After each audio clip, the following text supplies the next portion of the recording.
wasn't it? Sure was. It was. Leon Bibb and his voice makes everything sound amazing too.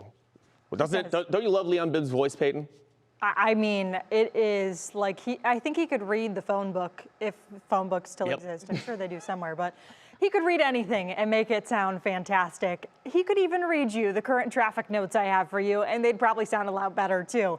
Lake County, we've got an accident closing Highway 86. That's eastbound and westbound. That's right around Leroy Thompson and Milden Drive. So just make sure that you are paying attention to the things that are happening. A lot for a little extra time. Go figure. The travel is picking up. Portage County too, we've got an accident that is at 76 eastbound right after Route 44.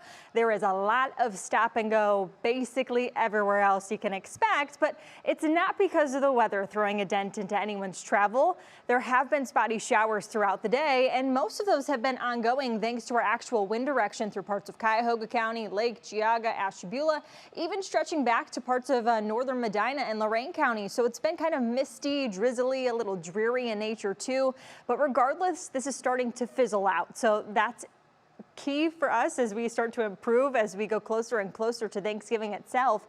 Temperatures right now are close to 40 degrees. That is unseasonably cool for this time of the year. We should be closer to 50, but because of that breeze producing some of those lake effect spotty showers, it's also making us feel a lot cooler. It feels close to freezing right now in Elyria, same thing in Worcester, not too far off in Youngstown, feeling like 36 degrees, and it feels like 34. That's the temperature you were reading in blue on your screen in Dover. For the next several hours, we're stuck in the clouds, stuck in the upper 30s. Our temperatures aren't going to waver that much. We actually have 20s for overnight lows coming up in your extended forecast, but that's because we don't have cloud cover on those nights. When we lose the cloud cover, we actually fall very quickly as we head through the overnight, and we've got an insulating factor tonight, and that's going to help us for any of you that have early morning plans. We'll chat about that coming up in just a second, but across the Great Lakes, we've all basically dealt with that same pesty wind direction, so there's been a lot of lake effect wet weather, but other than that, it's just cloudy for us. A lot of that wet weather we were chatting about yesterday evening is now pushed off the eastern seaboard, so no huge concerns when it comes to travel troubles up and down the eastern seaboard at this point.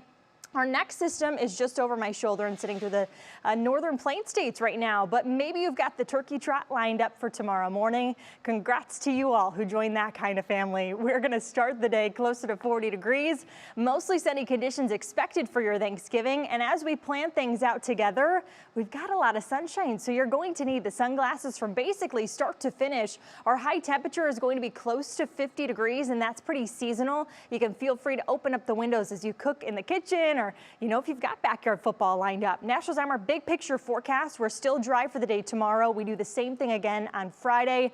We do it over again on Saturday, which is great for anyone traveling home.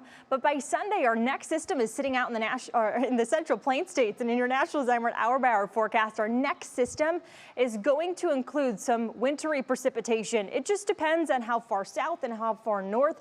We'll break down more of that coming up in the next couple of half hours. In your Union Home Mortgage extended forecast, we're back near 40 for Friday, in the 40s for Saturday and Sunday. And you can see our next system, it's going to hold on to a very sharp wind and cool us down too. So we've got a pattern change in the upcoming week. And as we start December, which is the end of next week, we'll likely have high temperatures in the 30s. Peyton, just so you know, I don't know if you heard it, but Stephanie was a huge fan of your turkey graphic with the temperatures on there. She was audibly enthused. I have so many more stuff. Just you wait. It's Christmas, actually. It's not even Thanksgiving Eve. Yeah, well, that's great. Thank you, Peyton. Appreciate it.